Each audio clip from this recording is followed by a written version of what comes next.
Who is your biggest sleeper pick for Alabama going into the 2025 season? ESPN's Chris Lowe ended up dropping his, and spoiler alert, it's somebody in the secondary. We're going to touch on that on today's video, but I want to hear from you guys. Who is your biggest sleeper pick for the Crimson Tide this year? Let me know what you guys think down in the comment section.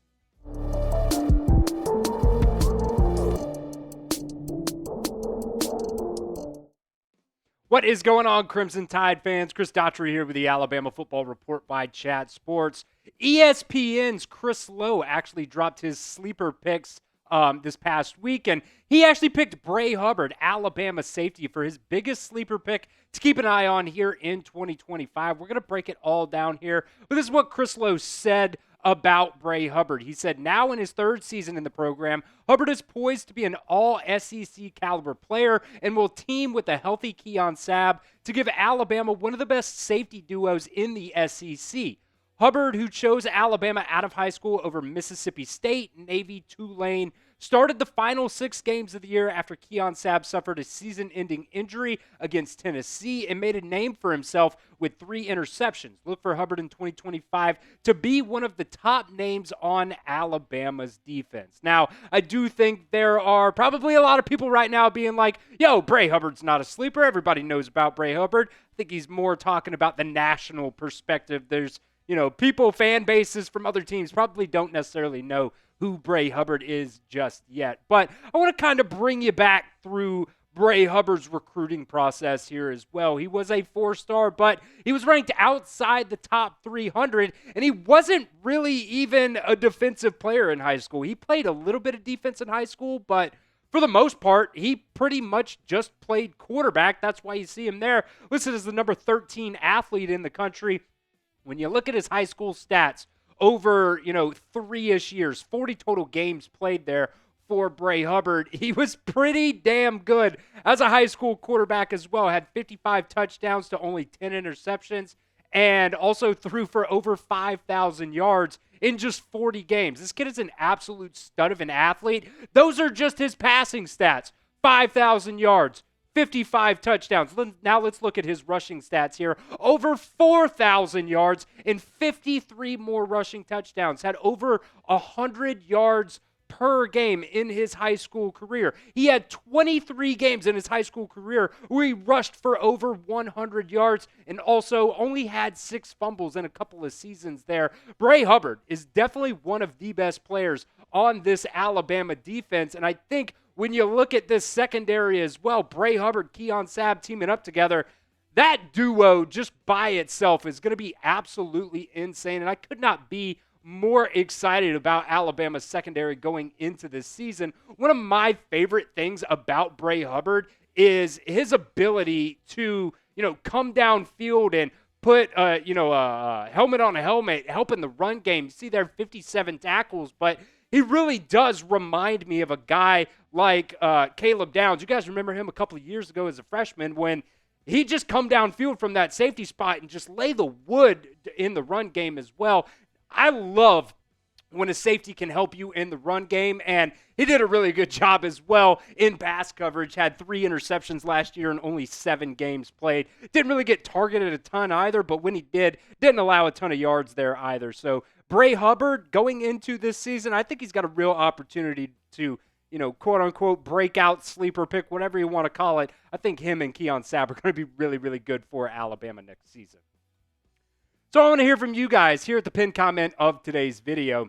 How many interceptions will Bray Hubbard have in the 2025 season? Let me know what you guys think. He had 3 last year. Is he going to have that same number? Is he going to have more? Is he going to have less? Let me know what you guys think down at the pinned comment of today's video. All right, we'll continue on with some Keon Sabb conversation here in just a second as well. But first, I want to give a shout out to our friends over at Fanatics. You guys can get now what I am calling the Kalen DeBoer hat, because this is the same exact hat that Kalen DeBoer wears on the sidelines. It is on sale right now. Just go over to chatsports.com/DeBoer hat. It was $25, now only down to $8. So if you need a new Alabama hat, this is a really, really good one. It's dry fit, so definitely keeps you cool, especially now in the summertime when it is extremely, extremely hot down in Alabama. Or, Alabama's a national, worldwide brand. Wherever you're at, it's probably hot right now. So you can go ahead and get this what I'm calling the Kalen DeBoer hat, only $8 right now. Just go over to chatsports.com/DeBoer hat. I'll put that link down in the comments section and the description of today's video. All right, just looking at this secondary here just as a whole, we mentioned it yesterday. PFF has Alabama's secondary ranked as the number 2 secondary in the country. And you got Keon Sabb. You've got Bray Hubbard. If anything happens to one of those two, you also have Zay Mincy, who has been working a lot at that safety spot as well. He's going to be playing safety from now on, it seems like. And then you also got Ivan Taylor, who was a top 100 recruit coming out of high school last year.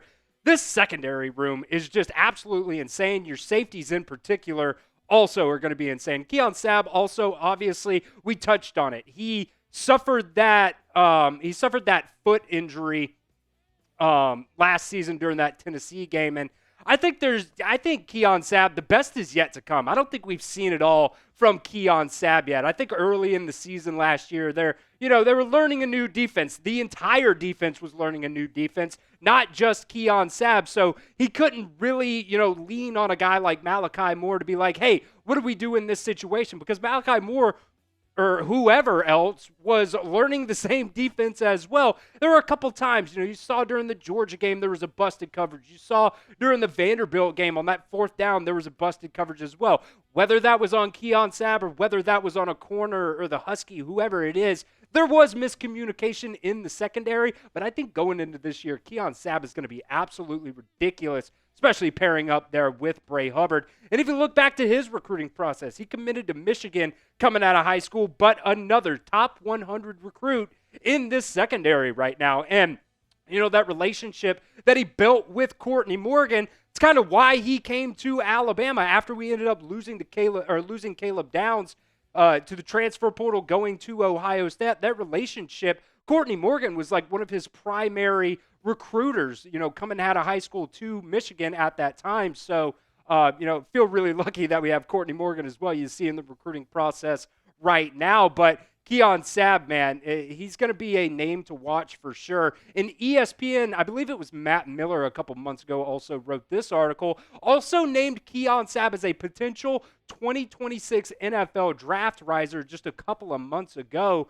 And I definitely think he's going to end up really making a name for himself this year. This is what Matt Miller said on Keon Sabb a couple of months ago. He said, Sabb made an impact this past season after transferring from Michigan before suffering a season-ending injury in October. The 6'1", 206-pound Sabb has 4 interceptions in 2 college seasons and is the size of a prototypical NFL safety. He has top 50 potential. And we're going to talk about it here in just a second, but the heart that Keon Sabb has as well is definitely something that you cannot question when talking about Keon Sabb. But I want to hear from you guys.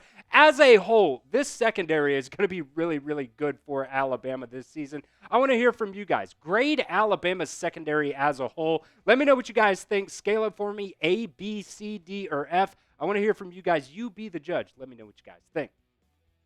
All right, so Greg McElroy, this actually was during the season when he said this, I believe, talking about Keon Sabb's injury and just the heart that he showed throughout that game and, throughout the last couple of days before that happened. He said, do you realize that Keon Sabb played 3/4 of that game with a broken foot? A broken foot, ladies and gentlemen. And he did it because he loves this team. He didn't have to. The guy could have had season-ending surgery last week, and he opted to say, hey, I'm going to keep playing. He got a foot injury, and he broke it in the first series. So when he ran down the field and he broke up that play by Squirrel White down the sideline, do you realize that he chased him down with a broken foot? Do you know how absurd that is? Especially when you're talking about how fast Squirrel White is, chasing him down with a broken foot. That really does show a lot of heart there from Keon Sabb. And just coming back to this as well, we talked about it a little bit yesterday. Pro Football Focus ranked Alabama's secondary as the number 2 secondary in the country right now. And when you just look at all the young talent that Alabama has in this secondary right now, Zabian Brown, Zay Mincy, Cam Calhoun still has a couple more years of eligibility left. You have Ivan Taylor, another top 100 guy. Red Morgan, who showed a little bit what he can do last year. Chuck McDonald, going to be coming into the fold this year. And, you also have 5-star cornerback Dejoun Lee coming in this year as well. And then that's just the young guys. If you also think about a guy like Damani Jackson, I think he was really, really underrated last year. I don't think many people were talking about him. I thought he was a guy that should have been at least a top 3-round pick in last year's NFL draft. Decides to come back for another year with Alabama. And I think going into year 2 in this Kane Wommack system, you're going to see a secondary, and I think this defense as a whole, I think it's going to look a whole lot like, those 2016 teams, those vintage defenses that Nick Saban used to have with Alabama. Make sure you guys are subscribed right here to the Alabama Football Report. We got more commitments coming down the pipeline, and if those guys pick Alabama, we will have a video for you guys, so do not miss out. Hit that sub button, youtube.com/@RollTideTV.